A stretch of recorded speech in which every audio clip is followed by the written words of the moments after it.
Hey, my friend. Tonight we step into a small village nestled at the foot of a mountain in feudal Japan around the 14th century, where silvery moonlight bathes thatched roofs and the deep forest whispers ancient secrets.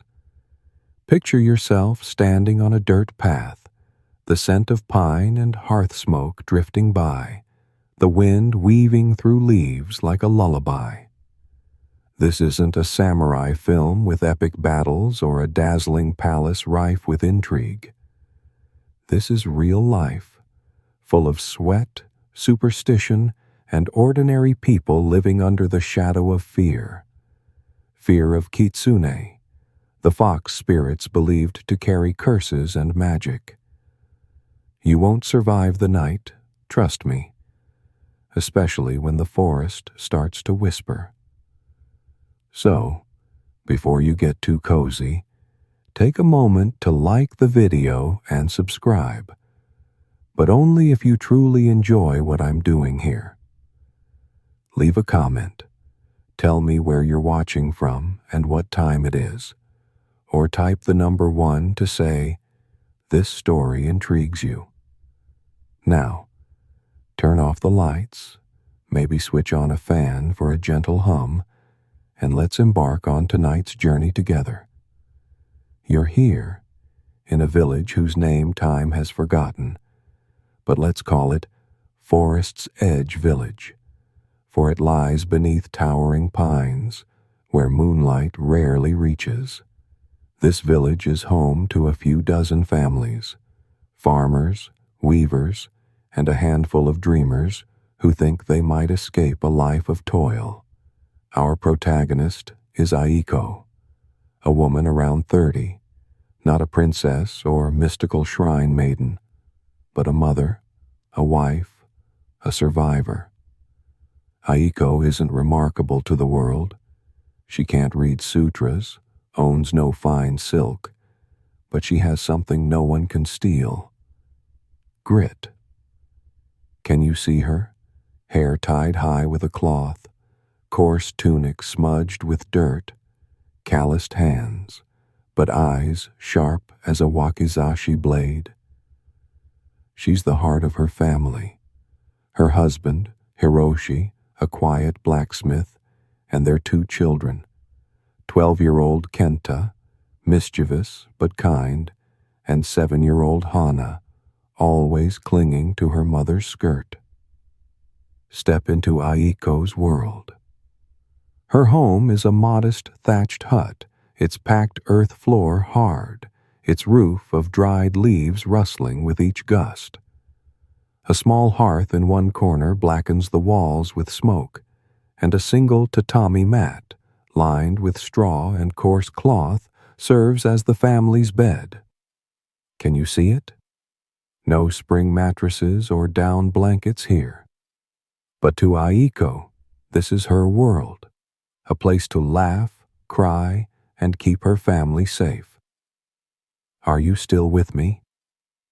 Good, because this world is about to get very, very strange. The Kamakura era wasn't the time of glamorous samurai from films.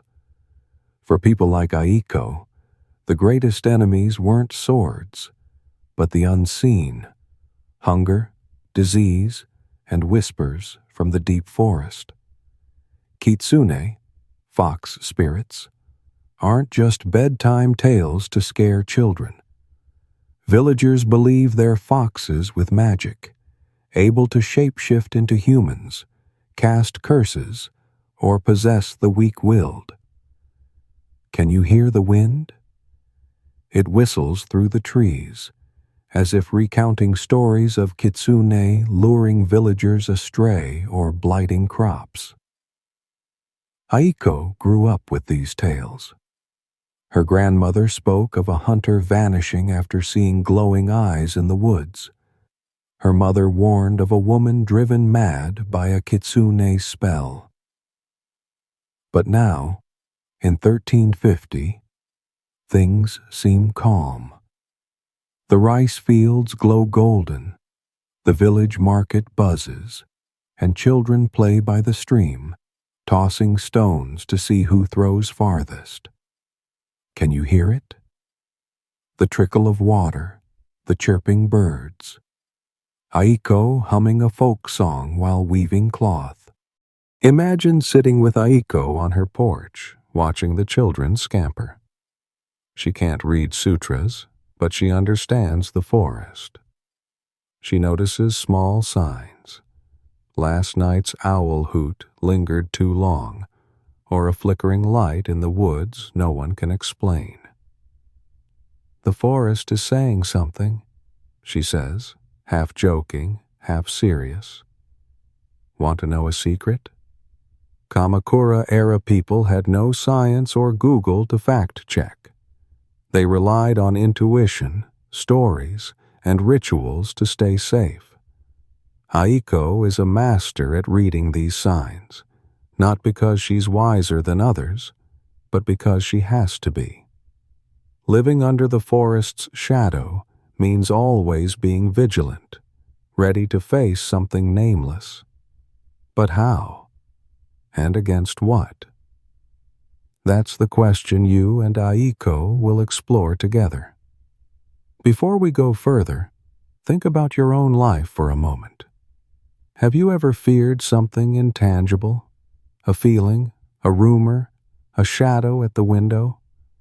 Now, imagine your entire world, home, family, beliefs, hinging on keeping those fears from becoming real. That's Aiko's life. She has no time to dream of Kyoto or grand temples. She's busy weaving, cooking porridge, teaching Hana to tie knots. But don't think she's frail. Aiko is a warrior, not with a sword, but with a loom, a pot, and an iron will.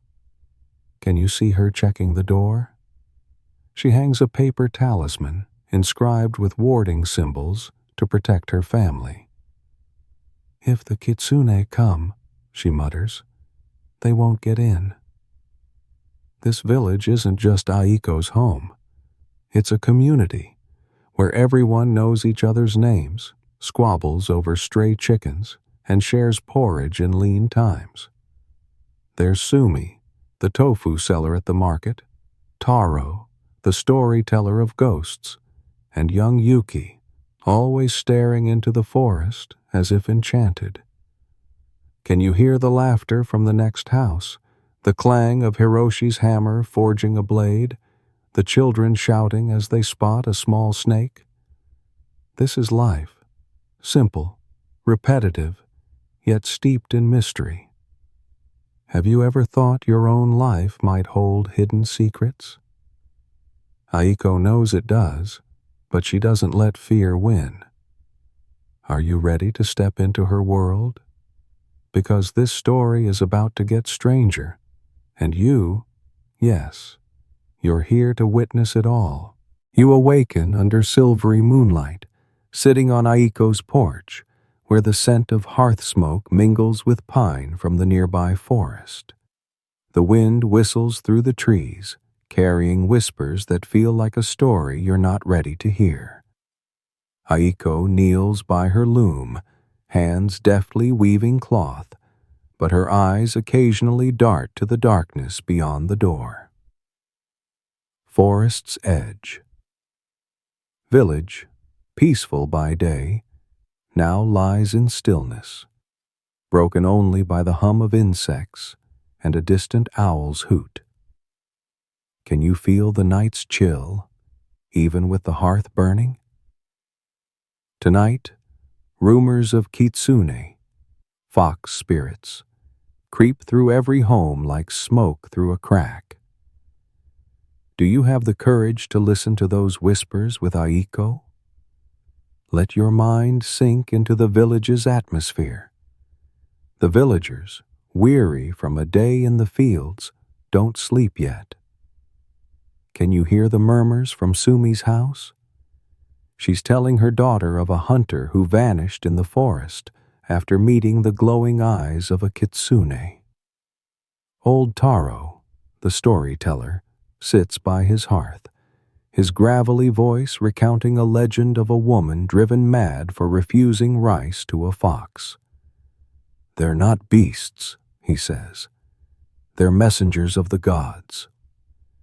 Aiko, catching snippets through the thin thatched wall, pauses her weaving for a moment, her hand tightening on the thread. "Do you see her eyes?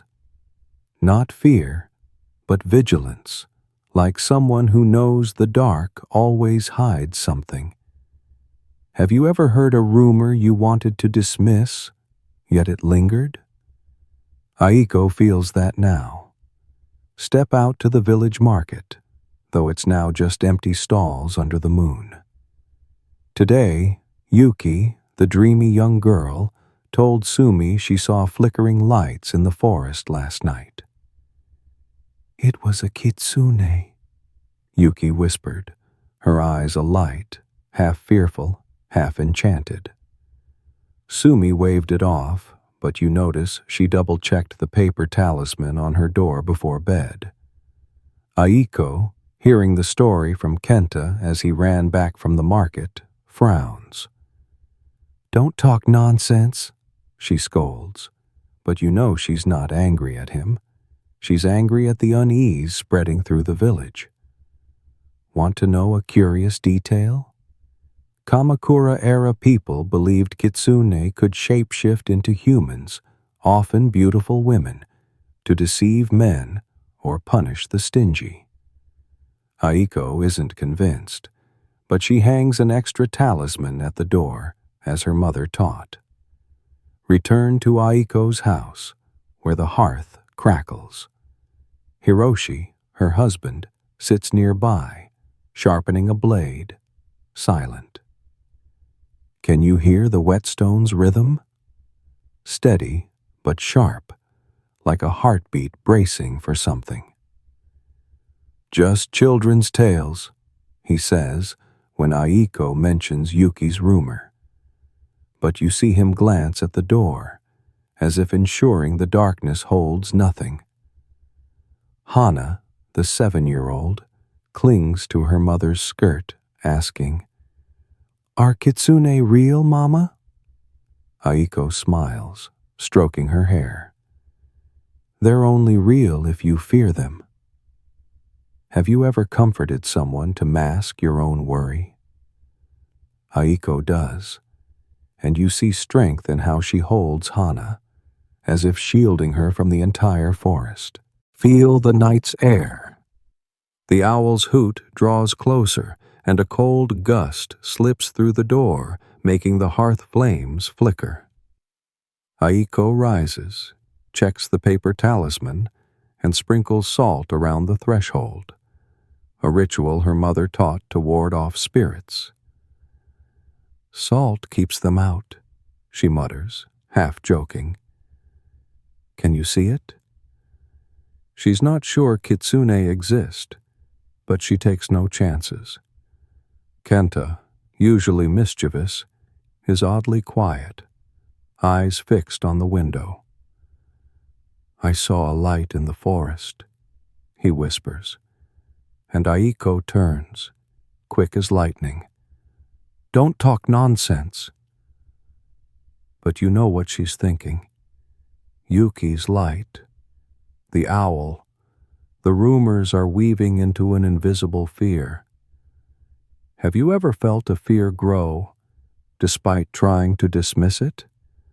Aiko feels it, and you're here, by the hearth, with her. Dive deeper into her mind. Aiko doesn't fear ghosts like Sumi or Taro. She fears what fear can do to the village. She recalls her mother's tale of a winter when kitsune rumors turned neighbors against each other, blaming the innocent. "Fear is the real curse," her mother said, and Aiko carries those words. Do you see how she tends the hearth? She keeps the fire burning, not just for warmth, but to banish darkness, both outside and within.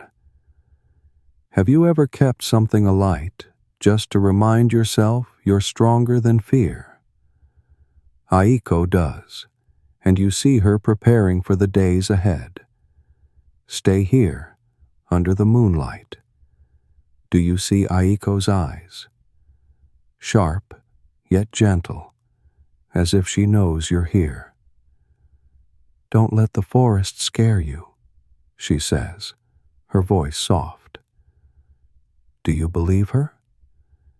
Because the Kitsune rumors are just the beginning, and Aiko, with all her grit, will lead you through the shadow of fear. Still with me? Good, because you're here, on her porch, with her, waiting for what the forest will bring. The moonlight glimmers on the thatched roofs of Forest's Edge Village, but the darkness from the nearby forest seems denser, as if swallowing the light. You stand beside Aiko in her small house, where the hearth's flickering flames cast shadows on the earthen walls. An owl's hoot echoes from afar, sharper than last night, and the wind whistles through the door's cracks, carrying whispers no one wants to hear. Aiko sits by her loom, hands still weaving, but you see her pause, ear tilting toward the door, as if waiting for something. Kenta, her son, clutches a pillow, eyes fixed on the window, while Hana sleeps soundly, straw doll in hand. Hiroshi, her husband, sharpens a blade slowly, his gaze never leaving the paper talisman on the door. Can you feel the chill seeping through the gaps, despite the fire? Tonight, you'll step into Aiko's daily life, where fear of Kitsune, fox spirits, is no mere rumor, but a shadow creeping into every corner. Do you have the courage to stay with her? Aiko's house is a small fortress against the dark. Can you see how she arranges everything? Rice in cloth sacks tied tightly on a bamboo rack, dry firewood neatly stacked by the hearth, a water jug by the door, as if she's always ready for the unexpected. Must be prepared, she says, her voice low, checking the paper talisman for the third time. Have you ever double-checked a lock just for peace of mind? Aiko does, but not because she's superstitious like Sumi or Taro. She does it for Kenta and Hana, sleeping behind her. Do you see her eyes? Not fear, but resolve, like someone who knows the dark can hide anything, yet she won't let it touch her family. Sit by the hearth, feel the faint warmth. Aiko tells you about her day, as if you're an old friend.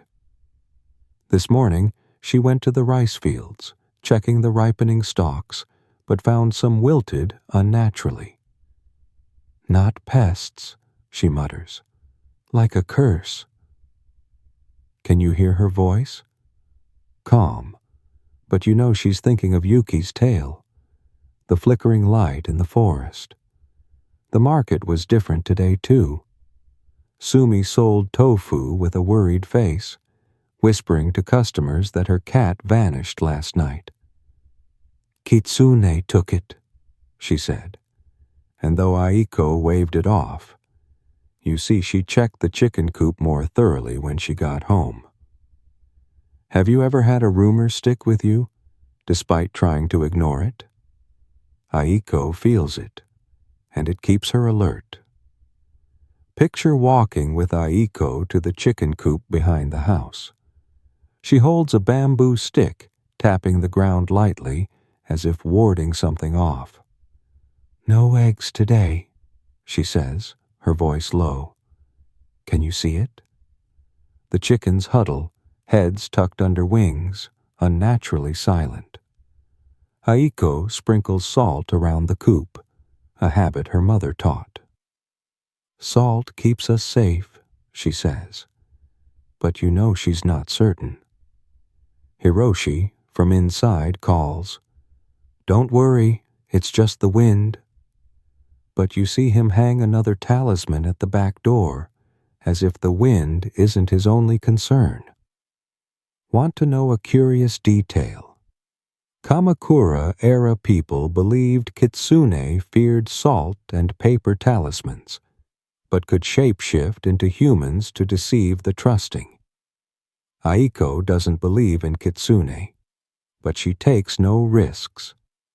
Not when Kenta says he saw someone standing in the fields last night. Return to the house, where Hana stirs, mumbling in her sleep. Aiko strokes her hair, whispering, "Sleep. It's nothing." But you know she's listening to the owl, the wind, and imagined footsteps outside. Kenta, though mischievous, sits still, clutching a piece of bamboo like a weapon. "I'm not scared," he says, but you see him glance at the window. Have you ever feigned bravery to hide fear? Aiko does, and you see her check the hearth, ensuring the fire doesn't die. "Fire keeps us safe," she says, her voice soft. Can you see it?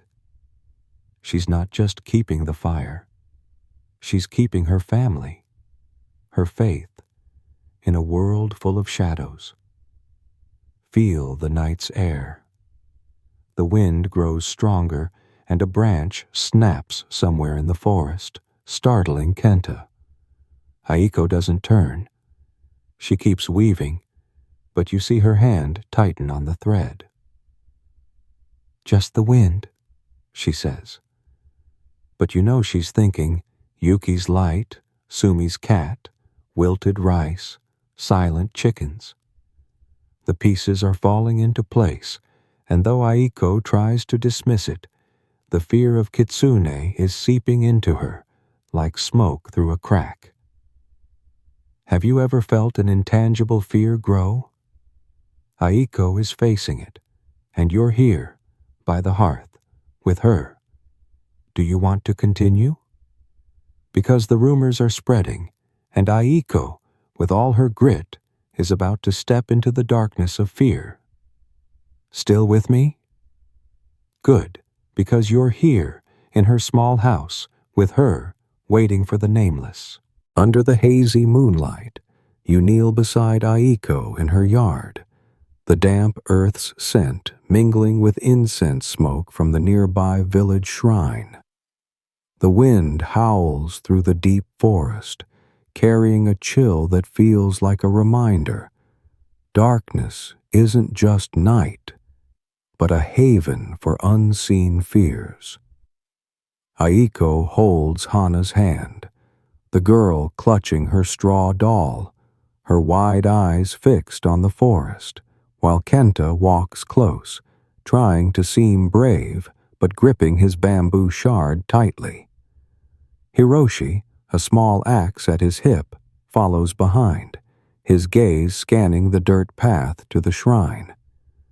Can you hear the distant drum, slow and steady, like the village's heartbeat?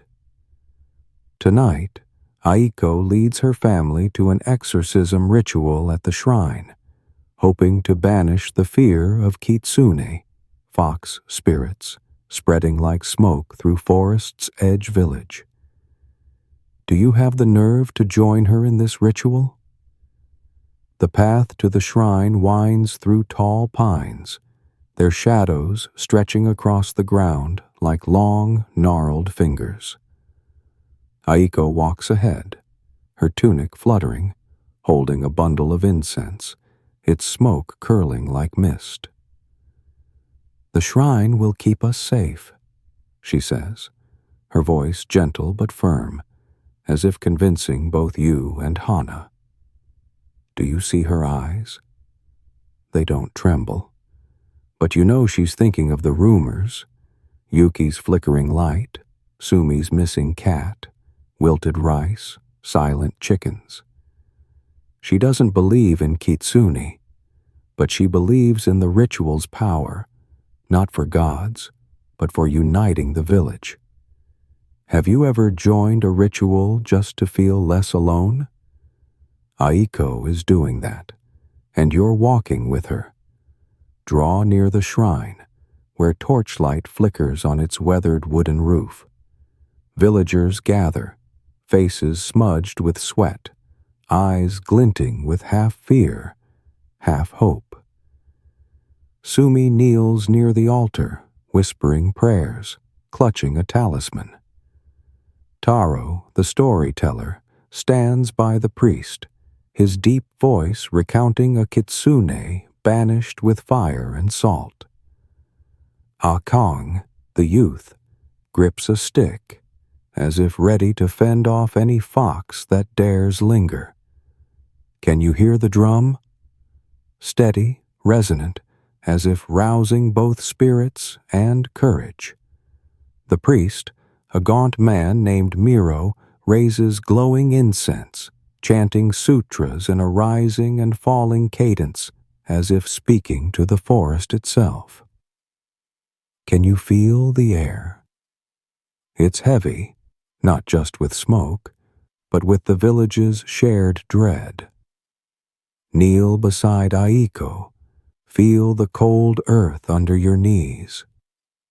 She plants 3 incense sticks in a clay bowl before the altar, smoke swirling, stinging your eyes. Gods, protect our village, she whispers. But you know she's not praying for herself. She's praying for Hana, Kenta, Hiroshi, and the trembling villagers around her. Do you see Hana? She clings to her mother's skirt, her straw doll falling to the ground. But she doesn't cry. Her eyes are locked on the priest, as if he could banish the darkness. Kenta, though mischievous, is silent, still clutching his bamboo. But you see him glance at the forest, as if fearing Yuki's light will appear. Have you ever prayed when you weren't sure you believed? Aiko does, and you see her hold her children's hands tighter, anchoring them to reality. Listen to the ritual.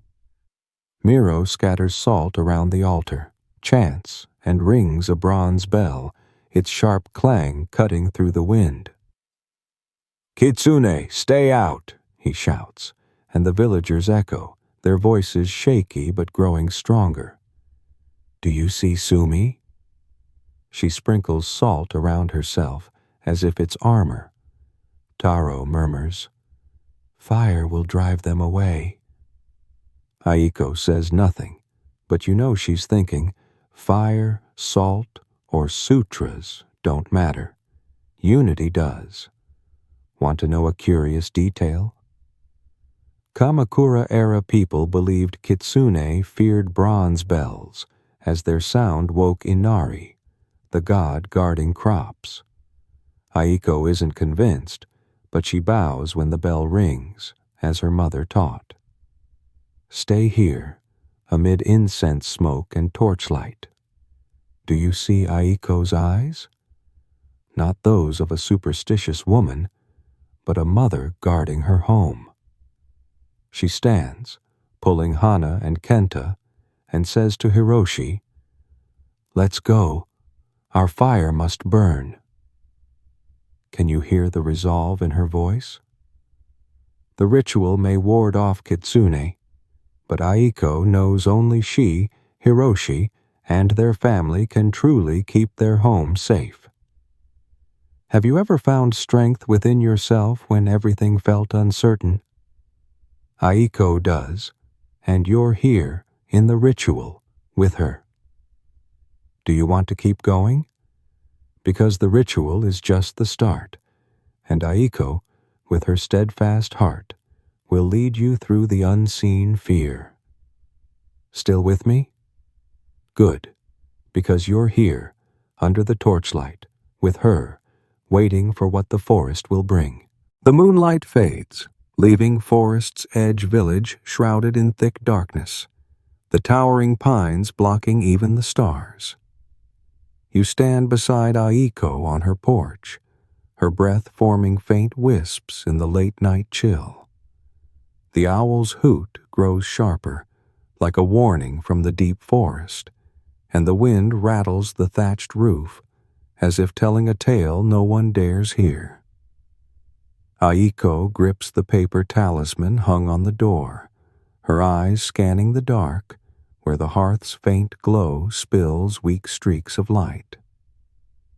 Hana sleeps by the fire, straw doll in hand, but Kenta stays awake, huddled, clutching a bamboo shard like a weapon. Hiroshi, axe nearby, checks the door for the third time. Can you feel the heavy air, as if the darkness is pressing the village tight? Tonight, the first signs of Kitsune, or what the villagers believe is Kitsune, emerge, stirring fear. Do you have the courage to face this unease with Aiko? Listen to the village. The insect's hum has stopped, and an unnatural silence blankets the air, broken only by an odd sound, like soft footsteps on dry leaves just at the forest's edge. Aiko pauses, ear tilting toward the noise. "Did you hear that?" she whispers, not to you, but to Hiroshi. He nods, hand tightening on the axe handle, but says nothing. Do you see Aiko's eyes? Not panicked, but razor sharp, like a mother ready to shield her home from any threat. Kenta, trying to be brave, presses closer to her, whispering, "Is it a fox?" Aiko strokes his hair. "Just the wind." But you know she doesn't believe her own words. Have you ever tried to convince yourself all is well, despite a gut feeling otherwise? Aiko is doing that, and you're here, feeling fear creep in alongside her. Step outside with Aiko, just a few paces. She holds a bamboo stick, checking the chicken coop, where the hens huddle, heads tucked, silent as stone. "No eggs again," she mutters, her voice low. "Can you see it? Last night, a chicken vanished, leaving no trace, no feathers, no blood. Sumi, at the market this morning, whispered that Kitsune took it, and the rumor spread like wildfire." Aiko sprinkles salt around the coop, her hand trembling slightly, not from fear, but from counting what's left. 3 chickens, 2 rice sacks, and her family's fragile faith. Want to know a curious detail? Kamakura-era people believed Kitsune left tiny paw prints that vanished by dawn. Aiko sees no prints, but she saw a flicker, like Yuki described, in the forest last night. Have you ever seen something that made you doubt yourself? Aiko is doubting, and you're here by the coop with her. Return inside, where the hearth still burns. Hiroshi sits nearby, sharpening a blade, the sound steady but tense, like the house's heartbeat. "Just an animal," he says. But you see him glance at the door, as if animals aren't his only worry. Hana stirs, mumbling in her sleep, and Aiko quickly strokes her hair, whispering, "Sleep. It's nothing." But then, you hear it. Another sound. Not footsteps, but a faint laugh, echoing from the forest. Kenta jumps, his bamboo clattering to the floor. "Mama!" he cries. And Aiko, swift as lightning, pulls him close. "Hush," she says, her voice sharp but gentle. Have you ever stayed calm when your heart wanted to scream? Aiko does, and you see her check the talisman as if it's the only shield between her family and the dark. Feel the air. The wind grows fiercer, and a branch snaps somewhere, making Hiroshi leap up. "I'll check," he says, but Aiko grabs his arm. "Don't!" Can you hear the strain in her voice? She doesn't fear Kitsune. She fears what fear can do to the village.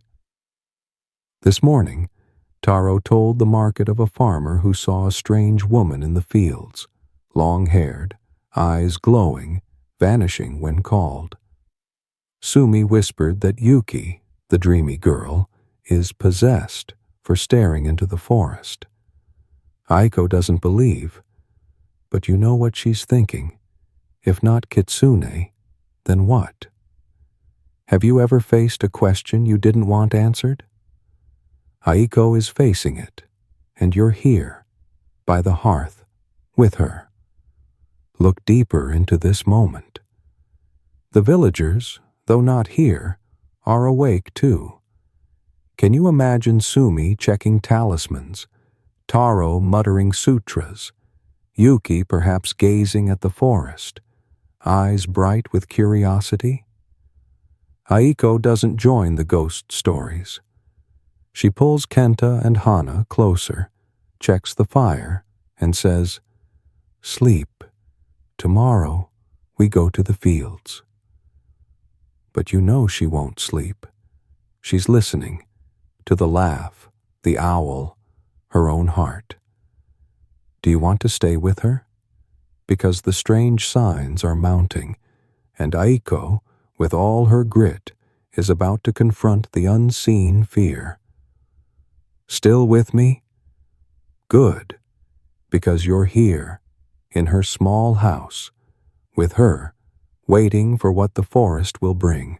The night engulfs Forest's Edge village, so thick that the moonlight is reduced to faint slivers slipping through the leaves. You huddle beside Aiko in her small house, where the hearth glows red but can't dispel the chill from strange sounds echoing from the forest.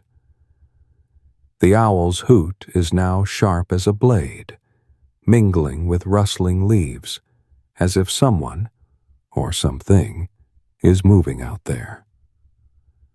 Aiko sits by the fire, hands clasped tightly, eyes fixed on the door where the paper talisman sways gently. Hana sleeps, her straw doll slipping from her grasp, but Kenta stays awake, curled up, clutching a bamboo shard like a weapon. Hiroshi stands by the door, axe in hand, ear tilted toward the darkness. Can you feel the tension in the air, like a taut string about to snap? Tonight, Aiko faces eerie sounds and the fear keeping her family sleepless. Do you have the courage to stay awake with her through this night? The hearth fire crackles, but its light isn't enough to banish the darkness clinging to the house. Can you see how Aiko checks the door? Her fingers tracing the wood, as if ensuring it won't open on its own. "Just the wind," she mutters, but her voice is low, like she's convincing herself. Kenta, trying to be strong, presses closer to her, whispering, "I heard laughter." Aiko strokes his hair, but you see her hand freeze. Do you remember the faint laugh last night, echoing from the forest, which she dismissed as imagination? Tonight, it's back, indistinct, like a child's giggle or a vague melody, making Hiroshi grip his axe tighter. Have you ever heard a sound you weren't sure was real or just in your head? Aiko is hearing it, and you see her glance at the window, where tree shadows sway like specters. Listen with Aiko. The laughter fades, but a new sound emerges, like soft tapping, not on the door, but on the thatched roof, as if testing its strength. Aiko stands, grasping her bamboo stick, and signals Hiroshi, "Don't open the door." He nods, but you see him move closer to the hearth, where fire could be a weapon. Hana stirs, mumbling in her sleep, and Aiko quickly kneels beside her, whispering, "Mama's here." But you know what she's thinking. Yuki's flickering light, the missing chicken, wilted rice, and now the tapping on the roof. Kitsune aren't real, she tells herself. But you see her check the paper talisman as if it's her last shield. Have you ever clung to something for safety, unsure if it works? Aiko does, and you're here, by the hearth, with her. Imagine sitting beside Kenta, feeling his quick breaths. "Is someone on the roof, Mama?" he asks, voice trembling. Aiko doesn't answer immediately. She listens, ear tilted upward. The tapping stops, but another sound follows, like faint claws scratching, then silence. "Just rats," she says, but you know she doesn't believe it. Hiroshi, unable to stand it, steps into the yard, axe in hand, and you see Aiko grip Kenta's hand tighter. "Don't go," she whispers, but he's already outside. Can you hear Hiroshi's footsteps? Heavy, cautious, like a hunter who might be prey. Have you ever waited in silence, dreading what comes next? Aiko is waiting, and you're here, with her, heart pounding. Stay inside, where the hearth is the only light. Hiroshi returns, damp with night dew, shaking his head. Nothing. But you see him hang another talisman on the door, as if nothing is still terrifying. Aiko says nothing, but she sprinkles salt around the hearth, murmuring a prayer her mother taught. Do you see Kenta? He doesn't sleep, eyes locked on the door, as if expecting something to enter.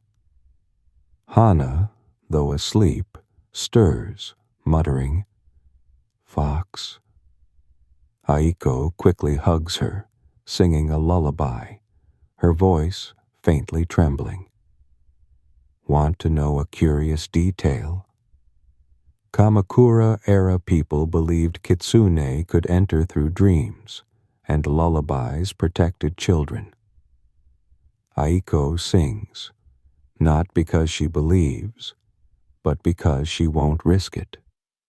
Have you ever done something out of love, even if it seemed irrational? Aiko does, and it keeps her vigilant through the night. Feel this moment. The hearth flickers and the wind softens, but the air remains heavy, as if the darkness is waiting. Aiko looks at you, as if sensing you're here. "Fear is the real enemy," she says, her voice soft but firm. Do you understand? She doesn't fear Kitsune.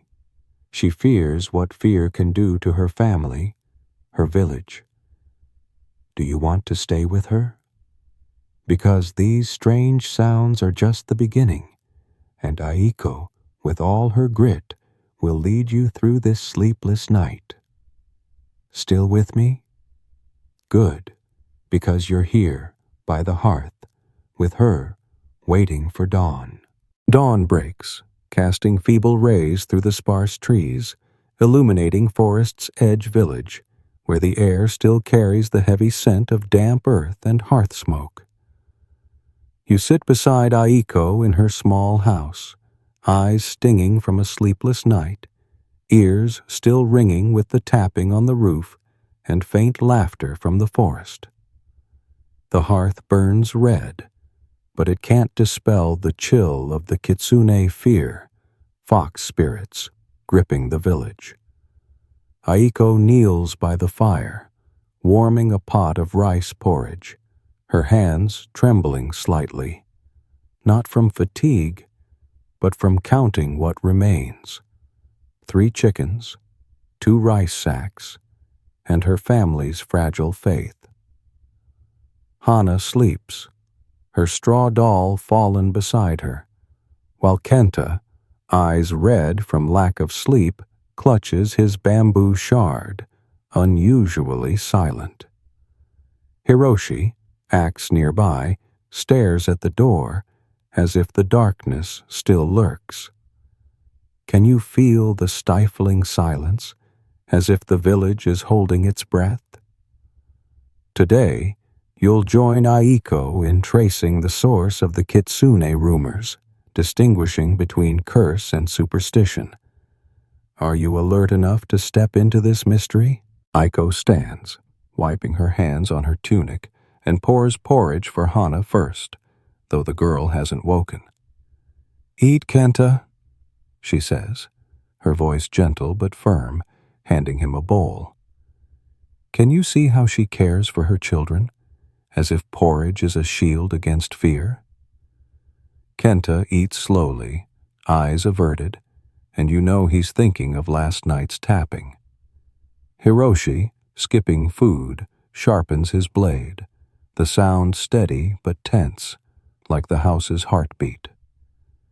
"Just an animal," he says again, but you see him check the paper talisman, as if animals aren't his only concern.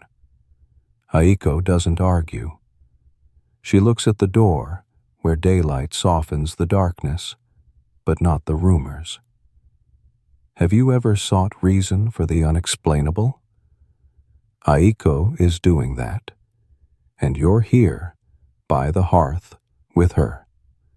Walk with Aiko to the village market, where villagers gather, faces weary from sleeplessness. Sumi, setting out tofu, whispers to a buyer that her second cat vanished. "Kitsune," she says, eyes red with worry. Taro, under a tree, recounts a hunter tricked by a kitsune, led into the forest, never to return. Yuki, the dreamy girl, stands apart, eyes fixed on the forest, as if entranced. Aiko listens, but doesn't join in. She buys a bundle of greens, checks rice prices, and pulls Kenta home. "Don't heed nonsense," she says. But you see her glance at the forest, where daylight doesn't reach. Want to know a curious detail? Kamakura-era people believed Kitsune left tiny paw prints, visible only by moonlight. Aiko saw no prints, but she recalls the laughter, the tapping, Yuki's flickering light. Have you ever suspected something was real, despite reason saying no? Aiko is doubting, and you're here, on the village path, with her. Return to the house, where Aiko kneels by her loom, weaving slower than usual. She tells you, as if you're a close friend, of her mother, who taught her that fear is a double-edged blade. It protects, but also destroys. "Mother said Kitsune are how villagers explain what they don't understand," she says, her voice low. Can you hear the doubt in her words? She remembers her mother's tale of a winter when Kitsune rumors led villagers to burn an innocent woman's house, believing her possessed. "Fear kills, not foxes," her mother said, and Aiko carries those words. Have you ever sought answers in memory? Aiko does, and you see her tend the hearth, keeping the fire alive, as if to banish both fear and superstition. Imagine sitting beside Hiroshi, feeling the hearth's warmth. He stops sharpening his blade, looking at Aiko. Maybe we should ask Miro. The priest who led the exorcism ritual is said to know how to handle Kitsune. Aiko nods, but you know she doesn't believe Miro holds answers. She trusts herself, her weaving hands, the porridge feeding her children, the home she keeps safe. Can you see Hana? She wakes asking, "Will Kitsune eat me, Mama?" Aiko smiles, stroking her hair. "Only if you don't listen to Mama." Have you ever used a smile to hide worry? Aiko does, and you see her check talismans, sprinkle salt, as if superstition is the only way to calm Hana. Feel this moment. Daylight eases fear, but rumors persist. Can you hear whispers from the next house? Villagers speak of Yuki, saying she's possessed for staring into the forest. Aiko doesn't believe, but she knows fear could turn Yuki into an outcast. She looks at you, her eyes sharp yet gentle. "The truth is in the forest," she says, her voice soft. "Do you understand?" She doesn't believe in Kitsune, but she wants answers, not for herself, but for the village. Do you want to go with her? Because the strange signs are mounting, and Aiko, with her steadfast heart, will lead you through superstition to find truth. Still with me? Good, because you're here, by the loom, with her, awaiting the new day. Dusk falls, draping forest's edge village in a golden-orange glow, but the long shadows of towering pines seem to stretch the fear clinging to the villagers. You kneel beside Aiko in her yard, her hands smudged with dirt from checking the chicken coop, where only 2 hens remain, unnaturally silent.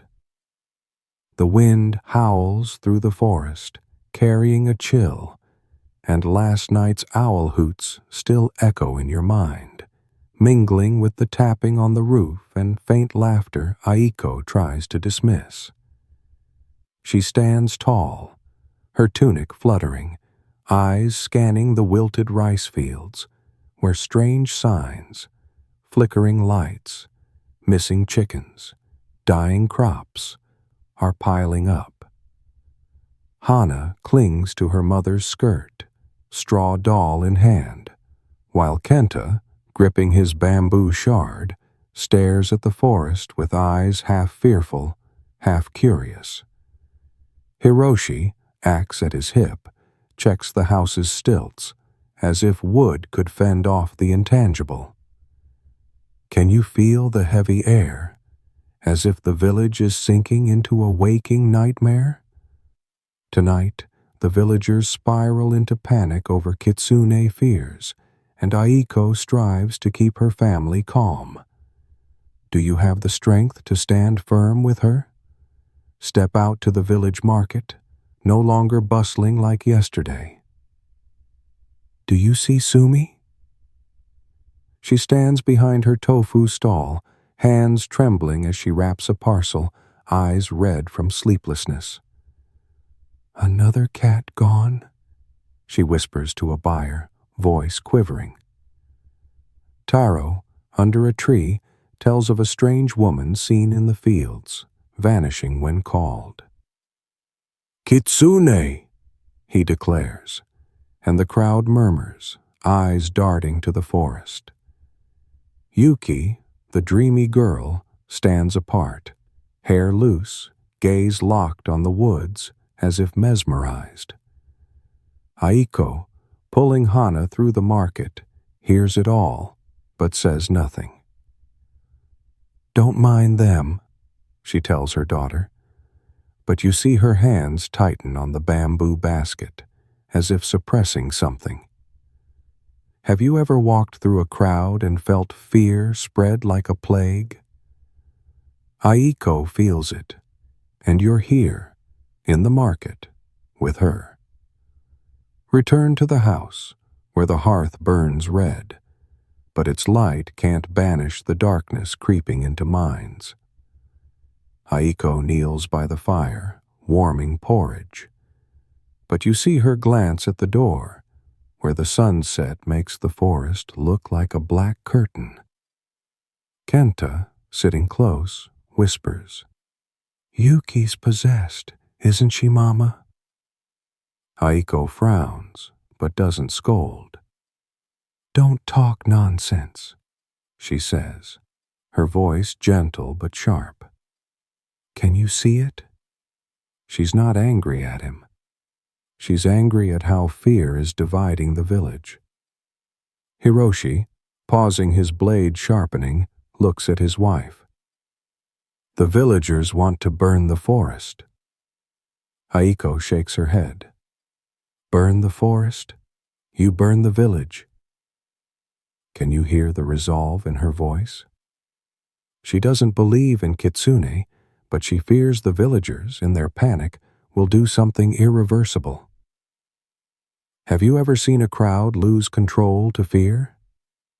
Aiko sees it, and you're here, by the hearth, with her. Imagine helping Aiko sprinkle salt around the house, a ritual she does because her mother taught her, though she doubts it. "Salt won't chase anything," she mutters, but you see her scatter it carefully around Hana's bed. The girl, waking, asks, "Mama, are Kitsune bad?" Aiko smiles, stroking her hair. "Only if you don't sleep." Have you ever used words to mask worry? Aiko does, and you see her check the paper talisman, as if it's her last shield. Kenta, though tired, still clutches his bamboo, eyes gleaming as he says, "I saw a light in the forest today." Aiko freezes, looking at him. "Don't go into the forest." Can you feel the fear in her voice? She doesn't fear Kitsune. She fears Kenta's curiosity will lead him into the woods like Yuki. Have you ever tried to keep someone safe, even when they didn't see the danger? Aiko does, and you're here, by the door, with her. Listen to the village at night. Drums from the shrine sound uneven, as if the priest Miro is trying to banish something. Can you imagine Sumi burning incense all night? Taro muttering sutras. Yuki perhaps standing in the fields, staring at the forest? Aiko doesn't join the panic. She pulls Kenta and Hana close, singing a lullaby, her voice low as if to lull fear itself to sleep. Want to know a curious detail? Kamakura-era people believed Kitsune could enter through words, and silence was protection. Aiko isn't silent. She sings, weaves, and keeps her family alert. Have you ever used action to fight fear? Aiko does, and it keeps her strong. Stay here, by the hearth. Do you see Aiko's eyes? Not of surrender, but of someone planning. Tomorrow, I'll find Miro, she says, her voice soft. Do you understand?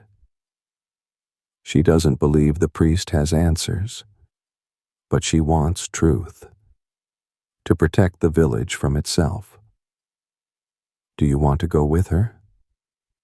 Because the panic is spreading, and Aiko, with her steadfast heart, will lead you through the shadow of fear. Still with me? Good, because you're here, by the hearth, with her awaiting dawn. The early morning sun filters through a thin mist, casting a silvery glow over Forest's Edge village, but the nearby forest remains cloaked in shadow, as if guarding secrets no one dares touch. You stand beside Aiko in her yard, her hand gripping a bamboo stick, eyes fixed on the woods where rumors of Kitsune, fox spirits, have become the village's obsession. Last night's shrine drums still echo in your mind, blending with the roof's tapping, faint laughter, and the flickering light Kenta swears he saw. Aiko ties her hair with a cloth, her tunic smudged from checking the coop, where only 2 chickens huddle silently.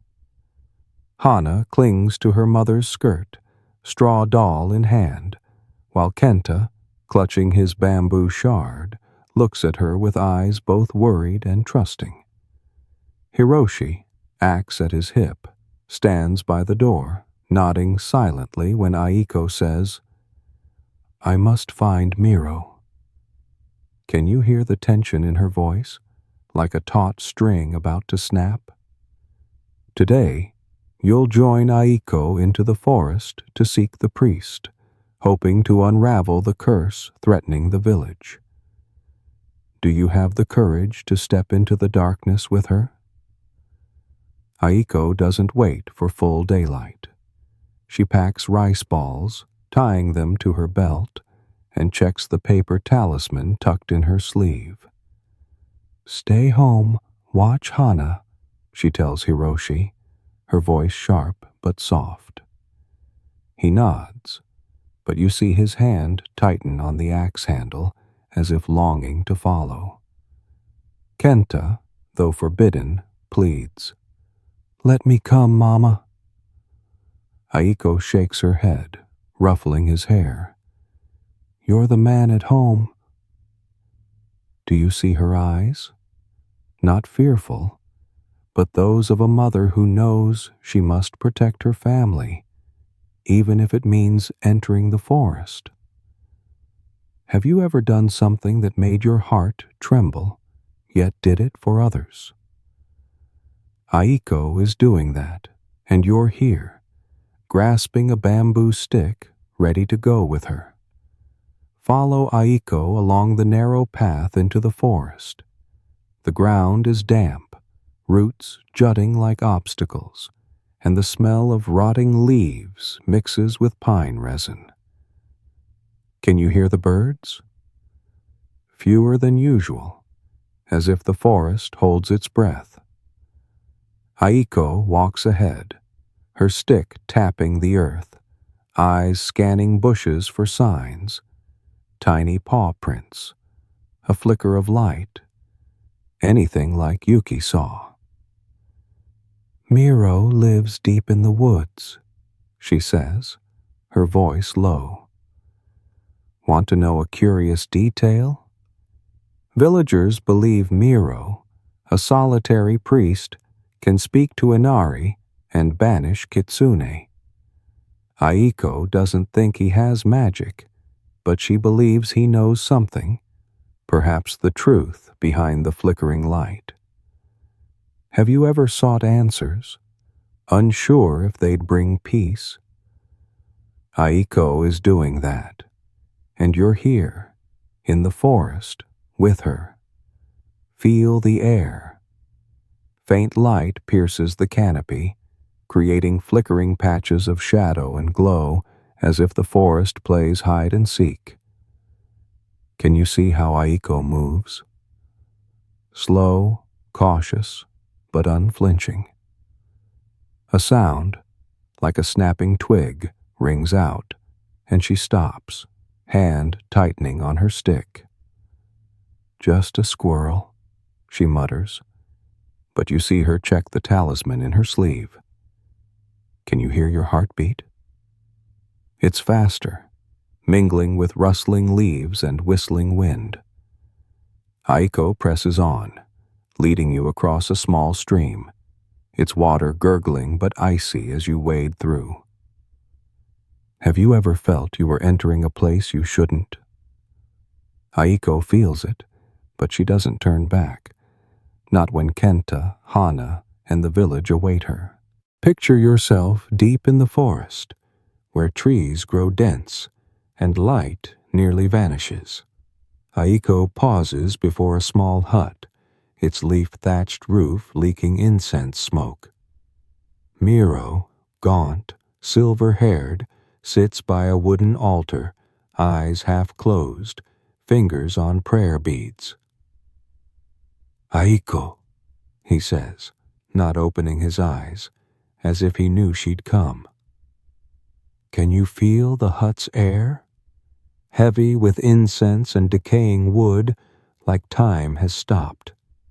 Aiko kneels, placing rice balls before the altar, and says, "Teacher, the village is afraid." Can you hear the directness in her voice? She doesn't beg. She demands answers. Miro opens his eyes, looks at her, then the forest. "The Kitsune isn't here. It's in people's hearts." Have you ever heard a phrase that made you question everything? Aiko hears it, and you see her hands clench, as if grappling to understand. Stay in the hut, the incense smoke stinging your eyes. Miro speaks slowly, telling of a winter when villagers blamed a woman for failed crops, calling her a kitsune. "They burned her house," he says, eyes clouding. Aiko stills, recalling her mother's words. "Fear kills, not foxes." Can you see it? She doesn't believe in Kitsune, but she fears the villagers will turn on Yuki, the girl who stares at the forest. Have you ever realized fear can turn good people cruel? Aiko does, and you're here, in the priest's hut, with her. Step outside, following Aiko. She looks at you, her eyes sharp yet gentle. "The truth isn't in the forest," she says, her voice soft. "Do you understand?" She knows the answer lies in the village, in fear itself, and she'll face it. Do you want to go with her? Because the panic is growing, and Aiko, with her steadfast heart, will lead you through superstition's shadow to truth. Still with me? Good, because you're here, in the forest, with her, carrying the light of truth. The morning mist clears, revealing the towering pines encircling Forest's Edge village, where faint sunlight struggles through dense shadows. You walk beside Aiko on the narrow path back to the village, your feet heavy with mud, your mind echoing with Miro's words. The Kitsune isn't here. It's in people's hearts. The tapping on the roof, the faint laughter, and the flickering light Kenta saw now take on a new hue. Not magic, but fear tearing the villagers apart. Aiko grips her bamboo stick, her eyes sharp, not with worry, but with a plan to protect the village from itself. Hana and Kenta wait at home, watched by Hiroshi. But the village is sinking into panic, with rumors of Kitsune, fox spirits, growing fiercer. Can you smell the pine resin and damp earth? It's not just the forest's scent. It's the smell of truth waiting to be uncovered. Today, you'll join Aiko in digging into the secret behind the strange events, seeking answers amid superstition and reality. Are you sharp enough to see through the darkness with her?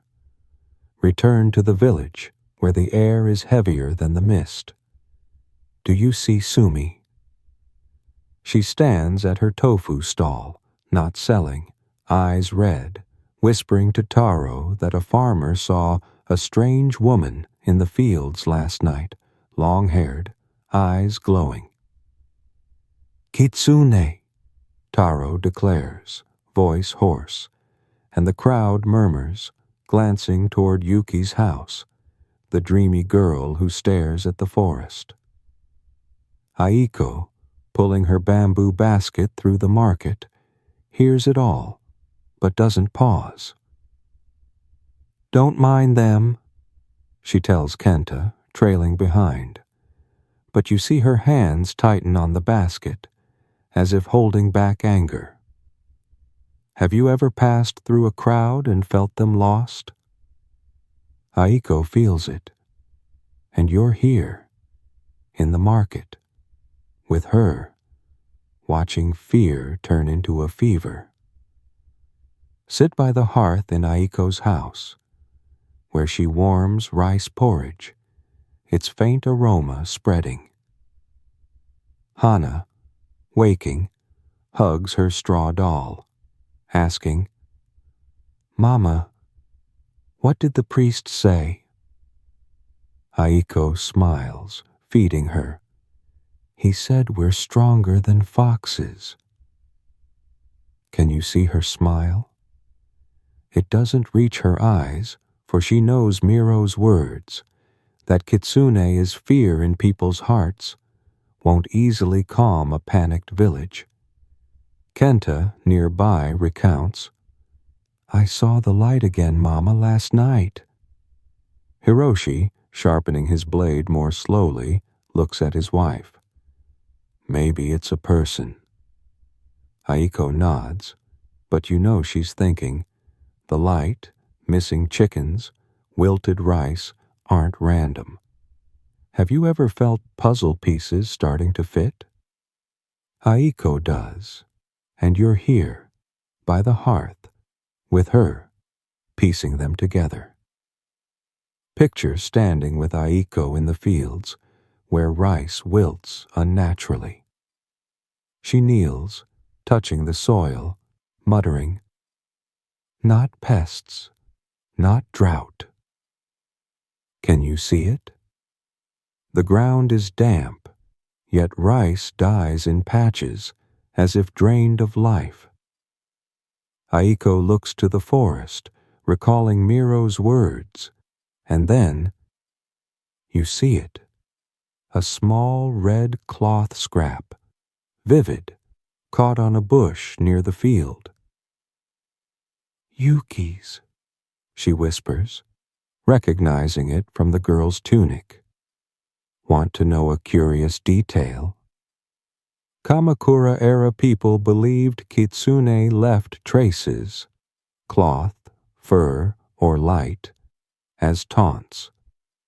Aiko doesn't believe in Kitsune, but this cloth is a clue. She picks it up, tucks it into her sleeve, and says, "I must find Yuki." Have you ever followed a trail unsure where it leads? Aiko is doing that, and you're here, in the rice field, with her.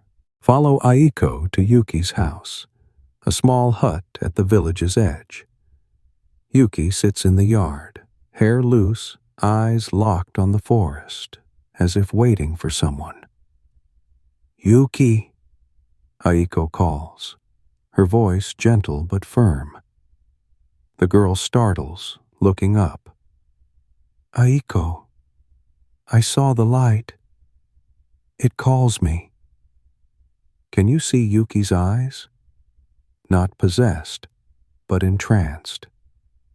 Aiko kneels beside her, revealing the cloth. "This is yours, isn't it?" Yuki nods, but offers no explanation. Aiko doesn't press. She knows pushing Yuki now will drive her further away. Have you ever tried to understand someone lost? Aiko does, and you see her hold Yuki's hand, as if pulling her back to reality. Feel this moment. The wind softens, but the village hums with rumors. Can you hear whispers from nearby houses? Villagers want to burn the forest, or worse, banish Yuki, calling her the fox. Aiko looks at you, her eyes no longer just a mother's, but a village guardian's. The truth isn't in the light, she says, her voice low. Do you understand? She knows the strange events, wilted rice, missing chickens, flickering lights, have a cause, and she'll find it. Not for superstition, but for the village. Do you want to go with her? Because the secret is unraveling, and Aiko, with her steadfast heart, will lead you through fear's shadow to truth. Still with me? Good, because you're here, at Yuki's house, with her, seeking reality. Under the fiery sunset, you stand beside Aiko on the dirt path to the wilted rice fields of Forest's Edge village, where shadows from the deep forest seem to slink forward, swallowing the light. The red cloth scrap from Yuki, found near the field, remains in Aiko's sleeve, a small but weighty clue, raising the question, Kitsune or merely the villager's fear? The wind carries a chill sharp as a blade, and distant owl hoots echo like reminders of sleepless nights, roof tappings, and the flickering light Kenta swears he saw. Aiko, her tunic mud-stained, grips her bamboo stick, eyes sharp but weary, not from fear, but from the burden of keeping the village from panic. Hana and Kenta are safe at home with Hiroshi by the hearth, but the village seethes with rumors about Yuki, the girl branded the fox. Can you feel the suffocating weight of fear, like a lead blanket over the village? Today, you'll join Aiko in confronting the Kitsune, whether real or a shadow in the mind. Do you have the courage to step into this pivotal moment? Aiko doesn't head home. She leads you to the field's edge, where wilted rice forms eerie black patches, as if drained of life. Not pests, not drought, she mutters, kneeling, fingers probing the soil. Can you see it? She's not searching for Kitsune tracks. She's looking for human ones. Yuki's cloth was a start, but Aiko knows the truth lies beyond superstition. Yuki isn't possessed, she says, her voice low, glancing toward the forest. Do you recall Miro's words? The Kitsune is in people's hearts. Aiko clutches the cloth, as if it's a key to the mystery. Have you ever held a clue that felt heavier than its substance? Aiko feels it. And you're here, in the rice field, with her, seeking truth. Picture walking with Aiko toward the forest, where Yuki and Kenta saw flickering lights. The ground is damp, the scent of pine resin mixing with rotting leaves, as if the forest breathes. Aiko pauses, ear cocked at a sound, not laughter or tapping, but rustling leaves like someone moving. Who's there? She calls, her voice sharp but steady. No answer, but you see it. A figure, fleeting between trees, long hair, red tunic. Yuki or Kitsune? Aiko tightens her grip on the stick, stepping forward, and your heart races. Have you ever faced something you weren't sure was real? Aiko is doing that, and you're here, in the forest, with her, facing the shadow. Stay in this moment. The figure vanishes, but Aiko doesn't chase. She kneels, inspecting the ground, finding a small human footprint, not a fox's, beside a charred coal fragment. "Fire," she murmurs, picking it up, eyes alight. "Can you see it?" The flickering light wasn't magic. Someone lit a fire, perhaps to scare, perhaps by accident. Aiko looks toward the village, thinking of Yuki, of villagers ready to burn the forest or banish the girl. "Not Kitsune," she says, her voice firm. But you know she's wondering, if not Kitsune, who? Want to know a curious detail? Kamakura-era people believed Kitsune created illusions, but Aiko believes the deadliest illusion is human fear. Have you ever realized truth is simpler than what you feared? Aiko does, and you're here, by the coal, with her. Return to the village, where villagers gather near the shrine, voices rising, demanding action. "Can you hear Taro?" He shouts, "Burn the forest! Drive out the fox!" Sumi, eyes red, nods, clutching her talisman.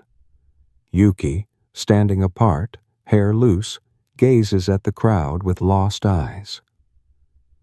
Aiko steps forward, unafraid of the mob, and says, "There's no fox, only us." Her voice rings, but you see her hands tremble, not from fear, but because she knows her words may go unheard. Have you ever tried to speak truth when no one wanted to listen? Aiko does, and you see her stand before Yuki, a shield between the girl and the village's rage. Feel the air. Shrine drums sound uneven, like a village's erratic heartbeat. Aiko looks at you, her eyes not of a victor, but a protector. "Fear is the blade," she says, her voice soft. "Do you understand?" She's faced the Kitsune, not a fox in the forest, but the blade in people's hearts. Do you want to stay with her? Because the panic hasn't faded, and Aiko, with her steadfast heart, will lead you through superstition's shadow to save the village. Still with me? Good, because you're here, amid the crowd, with her, holding truth. The gentle dawn blankets forest's edge village, gilding thatched roofs and glinting off the small stream winding through the wilted rice fields. You stand beside Aiko at her door, her hands still muddy from last night when she found the charred coal and human footprint in the forest. Clues proving there's no Kitsune, only fear turning villagers against each other. The morning breeze is soft, no longer carrying owl hoots or eerie tappings, but the specter of fox spirits lingers in Sumi's anxious eyes, Taro's angry shouts, and Yuki's lonely silence. Aiko, in simple, dirt-smudged clothes, hair tied high, checks the hearth, where the crackling fire reminds you she kept her family safe through the nightmare.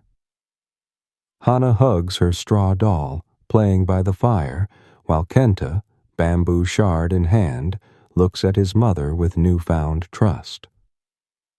Hiroshi, axe nearby, nods when Aiko says, "Today, the village will find peace."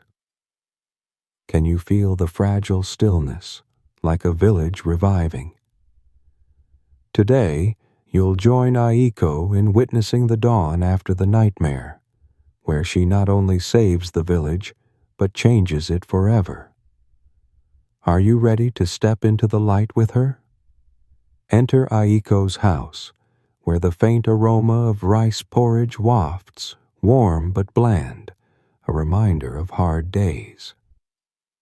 Aiko feeds Hana, smiling as the girl chatters about a dream of a sparkling fish.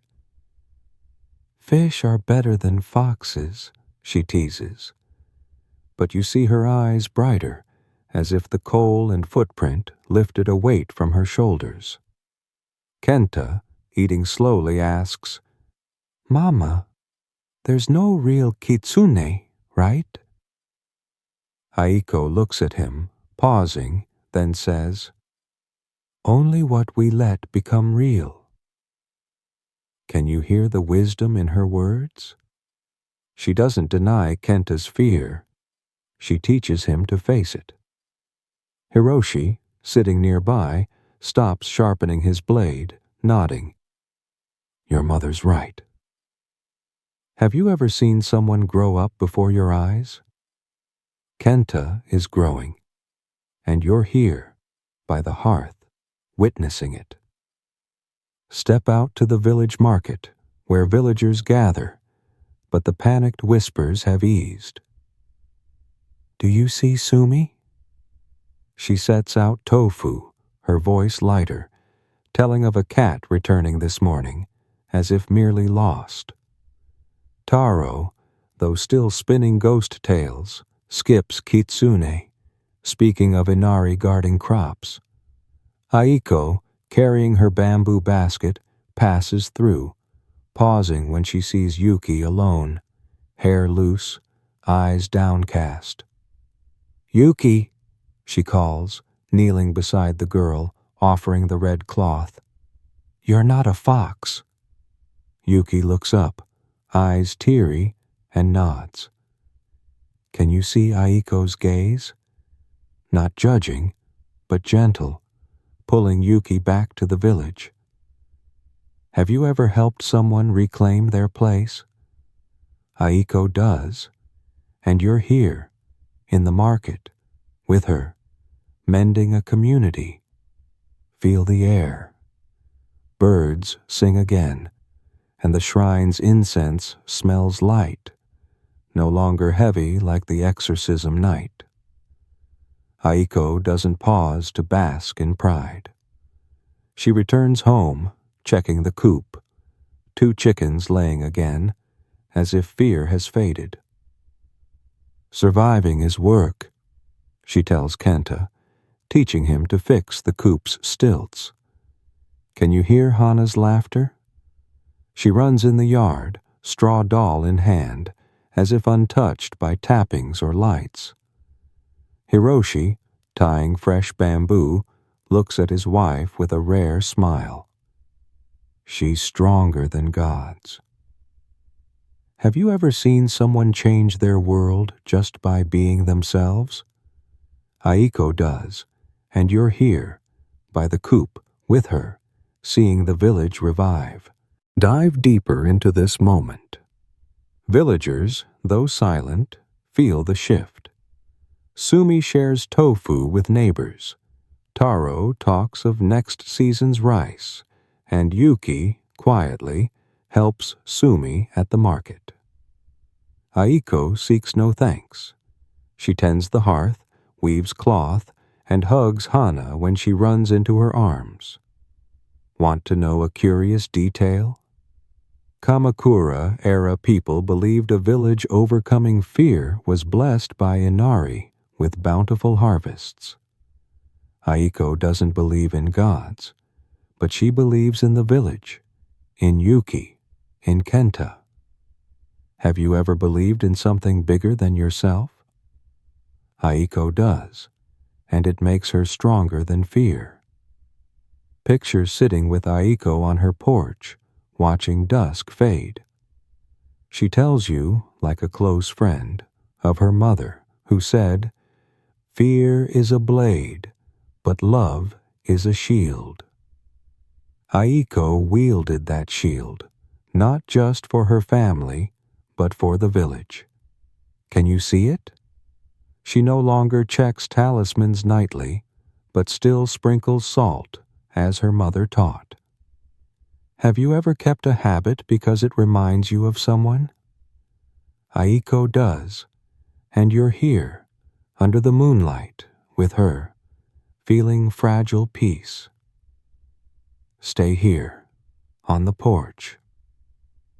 Aiko looks at you, her eyes bright, not with victory, but with knowing the village survived the nightmare. Living is not fearing, she says, her voice soft. Do you understand? She faced the Kitsune, not a fox, but the blade in people's hearts, and won. Do you want to carry this lesson? Because the story isn't over, and Aiko, with her steadfast heart, will lead you into a new dawn. Still with me? Good, because you're here, on her porch, with her, awaiting tomorrow. As dawn's gentle light sparkles on dewdrops across the rice fields of Forest's Edge Village, you stand beside Aiko in the field, where wilted stalks are beginning to revive, as if the fear of Kitsune, fox spirits, has dissolved with the morning mist. The scent of freshly turned earth mingles with hearth smoke from the thatched house, where Aiko just checked the fire, ensuring it burns for Hana and Kenta eating porridge inside. She ties her hair with a cloth, her tunic mud-stained, but her eyes shine, no longer haunted by roof tappings, faint laughter, or flickering lights the villagers once thought were Kitsune signs.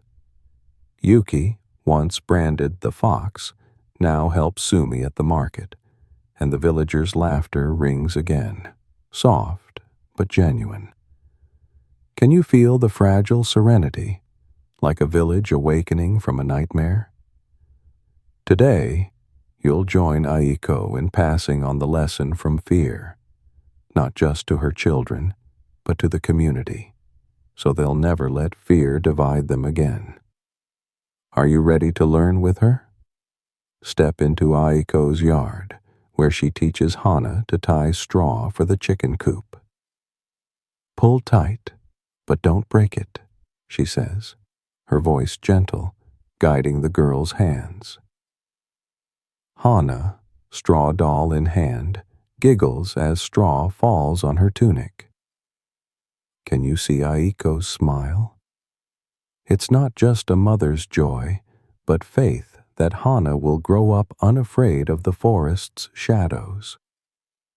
Kenta, now more confident, carries water from the stream, no longer glancing at the woods with worry. Mama, can I go to the field? He asks, and Aiko nods. But don't run off. Can you hear the pride in her voice? She's not just teaching her children to work. She's teaching them to face fear. Have you ever passed on a lesson learned from hardship? Aiko is doing that, and you're here, by the coop, with her. Head to the village market, where the air feels lighter. Do you see Sumi? She sets out tofu, her voice cheerful, telling of a cat returning, as if it never strayed. Taro, under a tree, speaks of Inari blessing crops, skipping Kitsune tales. Aiko, carrying a basket of greens, passes through, pausing to say to Yuki, "You're doing well." Yuki blushes, nodding, and you see Aiko's gaze, not judging, but uplifting, as if saying she's reclaimed her place. Have you ever helped someone regain their confidence? Aiko does, and you're here, in the market, witnessing the village mend. Sit by the hearth, where Aiko tells Kenta and Hana a story, not of Kitsune, but of their grandmother, who led the village through a harsh winter. She said fear is a blade, but we can choose not to wield it, she says, her voice low. Can you see Kenta listening, eyes bright, as if memorizing? Hana, hugging her doll, asks, "Was Grandma scared of foxes?" Aiko laughs. She feared hunger more. Can you hear the wisdom? She teaches her children that the real fear isn't spirits, but what turns people against each other. Hiroshi, nearby, nods. Your mother's right. Have you ever seen a story change how someone views the world? Aiko is changing it, and you're here, by the hearth, with her. Go deeper into the village, where Aiko's lesson spreads. Sumi, now sharing tofu with neighbors, no longer whispers of missing cats.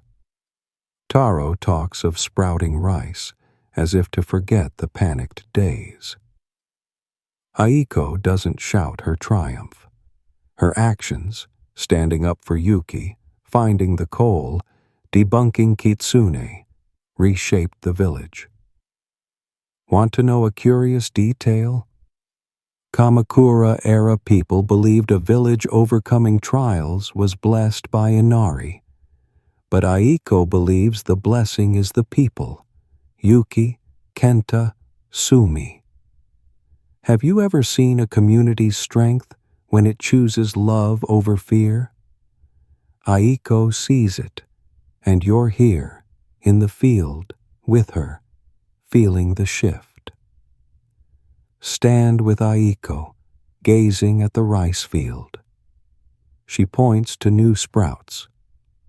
It'll green again. Can you see the hope in her voice? She's not just talking about rice, about the village, her children, the future. Have you ever looked at something broken and seen it could revive?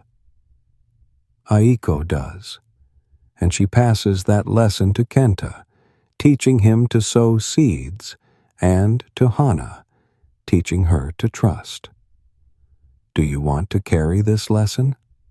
Because Aiko, with her steadfast heart, has shown you that fear is a blade, but love is a shield. Still with me?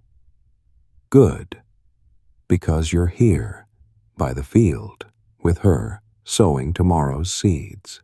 As the sunset gilds the reviving rice fields of Forest's Edge Village, you sit beside Aiko on a log in her yard, where the scent of dry straw mingles with hearth smoke from the nearby thatched house.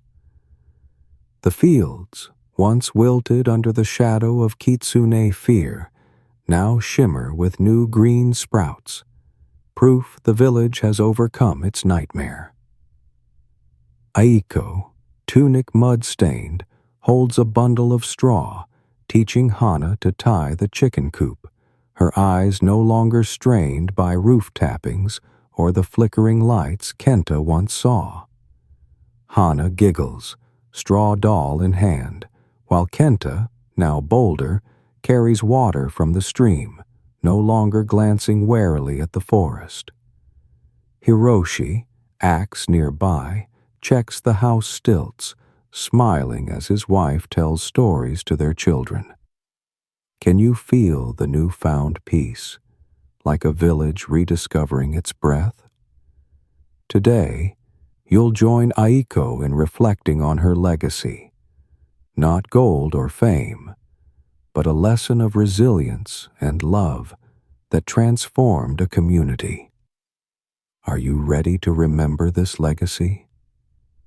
Stand with Aiko, gazing at the rice fields. She points to the green sprouts. The rice will grow tall, you'll see. She tells Hana, her voice low but warm. Can you see her eyes? They shine, not with pride, but with knowing these sprouts aren't just crops. They're symbols of a village that rose after fear. Sumi, from the market, brings tofu to Aiko, whispering, "Thanks to you, Yuki stayed."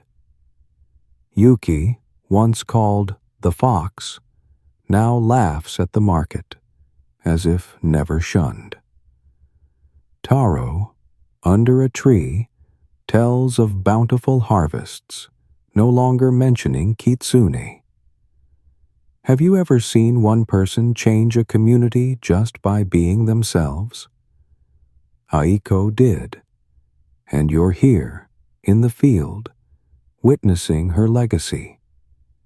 Enter the house, where the hearth glows red, Aiko kneeling by her loom, weaving with a slow rhythm, as if retelling her story. Kenta, nearby, asks, "Mama, why did the village fear foxes?" Aiko pauses, looking at him. Because they feared themselves. Can you hear the wisdom in her words? She doesn't speak of the flickering light or the coal she found. She speaks of the fear that nearly tore the village apart, and how she stood up, not to fight Kitsune, but to protect Yuki, Sumi, and even those who turned away. Hana, clutching her doll, listens, and you know these stories will live in her, as Aiko's mothers lived in her. Have you ever realized a lesson can endure through generations? Aiko does, and you're here, by the loom, with her. At the market, Aiko's legacy spreads. Villagers no longer scatter salt nightly or obsess over talismans. Sumi shares tofu, Taro talks of crops, and Yuki, hair tied high, helps village children play. Aiko seeks no praise. She brings greens home, checks the coop, and teaches Kenta to sow seeds. Seeds need good soil, she says. But you know she's not just talking about rice, about trust, about community. Hiroshi, tying bamboo for the coop, looks at his wife. She's the village's fire. Have you ever seen someone ignite a community? Aiko does, and you're here, by the coop, feeling her strength. Picture kneeling with Aiko in the field, sowing new rice. She tells you, like a close friend, of her mother, who said, "Fear is a blade, but love is a shield."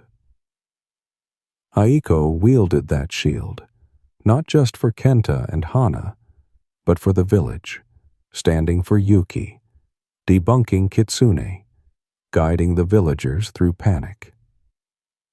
Want to know a curious detail? Kamakura-era people believed those who saved a village were remembered by Inari, their names living in the earth. Aiko doesn't believe in gods, but her name will endure, through Hana, Yuki, these rice sprouts. Have you ever thought about your legacy? Aiko doesn't think hers is grand, but you know she's wrong. She left a stronger village, a united community. Feel the air. Birds chirp brightly, and the scent of new rice wafts like a promise of coming harvests. Aiko looks at you, her eyes not just a mother's, but a victor's over fear. "The village is family," she says, her voice soft. Do you understand? Her legacy isn't just rice or houses. It's the lesson that love outshines superstition, that community triumphs over darkness. Do you want to carry this lesson? Because Aiko, with her steadfast heart, has shown you an ordinary person can change a world. Still with me? Good, because you're here in the field with her, sowing seeds for the future. As silvery moonlight cloaks Forest's Edge village, you sit beside Aiko on her porch, where the stream's gentle gurgle blends with the hearth's crackling fire from the thatched house. The rice fields, once withered under the specter of Kitsune fear, now shimmer with green sprouts, affirming the village's triumph over its nightmare. Aiko, in simple, mud-stained clothes, holds sleeping Hana, her straw doll fallen aside, her eyes gentle yet profound, as if seeing beyond the days of roof tappings, flickering lights, and rumors that nearly tore the village apart. Kenta, nearby, whittles a bamboo piece, no longer wary of the forest, while Hiroshi, axe at his side, watches his wife with a quiet smile. Can you feel the warm stillness, like a village rediscovering itself? Today, you'll join Aiko in reflecting on the power of faith, the lesson from fear, and the human resilience that shaped her legacy. Are you ready to carry this light into your dreams?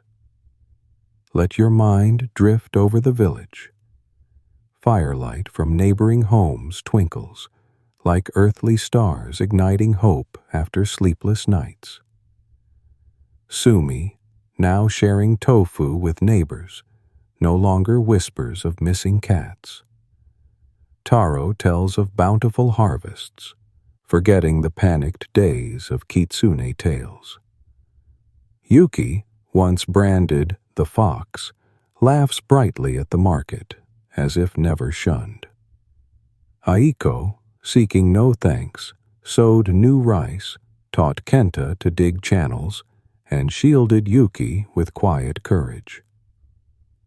Have you ever seen an ordinary person become a community's flame?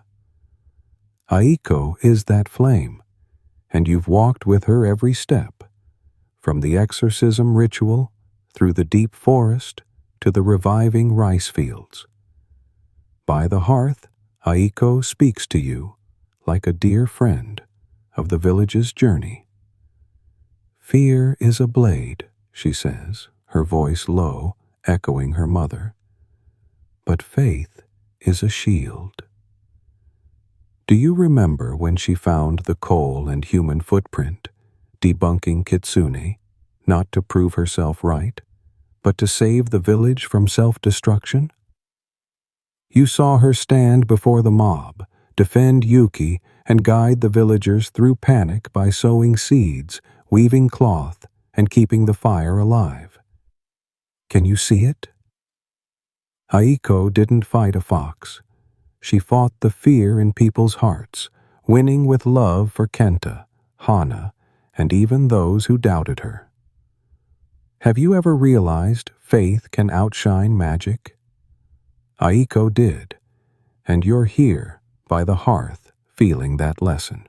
Step to the rice field, where green sprouts rise under the moon. Aiko kneels, touching the soil, whispering, "Rice will feed us." Can you hear the hope? She's not just speaking of crops, about the village, the future, the legacy she leaves through Hana, Yuki, the stories Kenta will tell. Want to know a curious detail? Kamakura-era people believed Inari, the rice god, blessed villages that overcame trials. Aiko doesn't believe in gods, but in people. Sumi, Taro, even Akang, the once lazy youth now helping build homes. Have you ever seen human strength when people choose unity? Aiko sees it, and you're here, in the field, with her, sowing hope. Picture standing with Aiko, gazing at the sky. Stars twinkle, as if reminding you darkness never wins forever. Aiko speaks of her mother, who taught that fear is a blade, but love a shield. She left no gold, she says, but she left me. Can you feel the weight of her words? She wielded that shield, not just for her family, but to mend the village. Her legacy isn't talismans or rituals. It's a united village. Green sprouts, Hana growing fearless of the forest. Have you ever thought about what you'll leave the world? Aiko doesn't think she's special, but you know she's wrong. She's the flame, the heart of Forest's Edge Village. Stay here, under the moonlight. Aiko looks at you, her eyes bright, as if knowing you walked with her through dark nights. Faith is stronger than fear, she says, her voice soft. Do you understand? She's shown you that people, however ordinary, can overcome superstition, heal a community, and sow seeds for tomorrow. Do you want to carry this lesson? Because Aiko's story isn't just about Kitsune, it's about you, us, the power of faith. Still with me? Good, because you're here, on her porch, with her, embracing the moonlight and the lesson of a village that survived.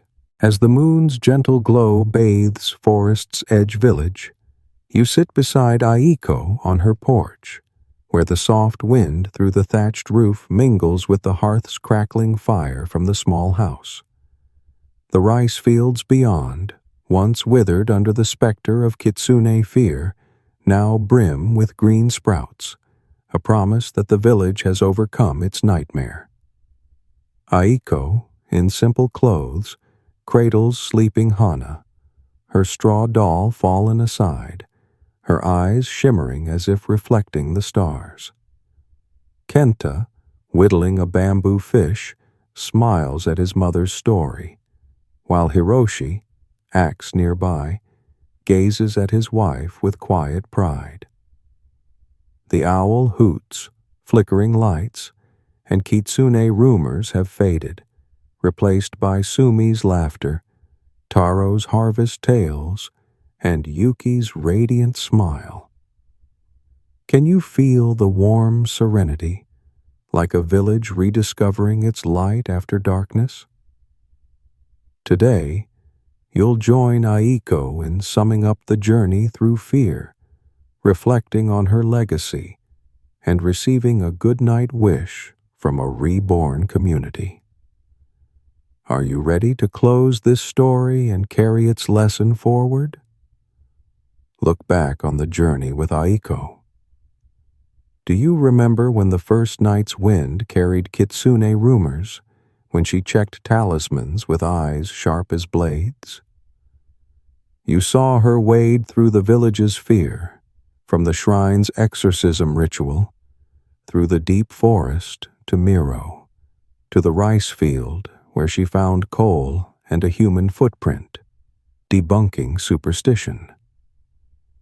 You witnessed her stand before a panicked mob, shielding Yuki from being called the Fox and guiding the villagers through the nightmare by sowing rice, weaving cloth, and keeping the fire alive. Aiko isn't a hero from sutras.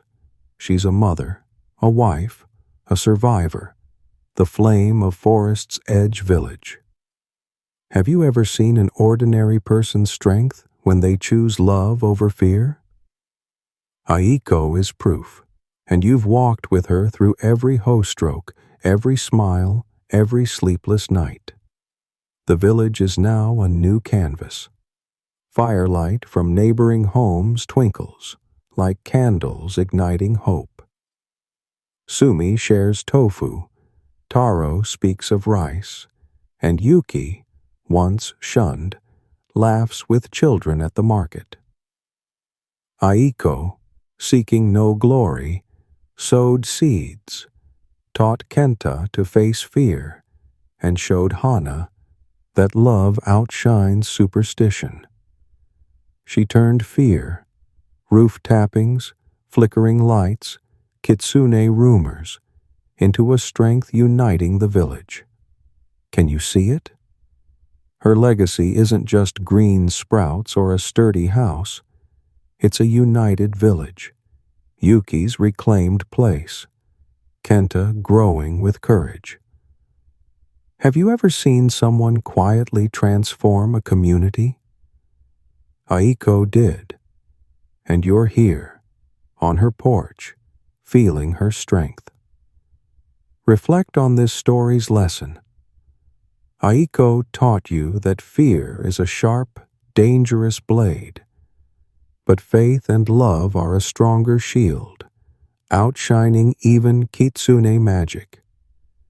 Do you recall when she found the coal in the forest, not to prove Kitsune false, but to save the village from self-destruction?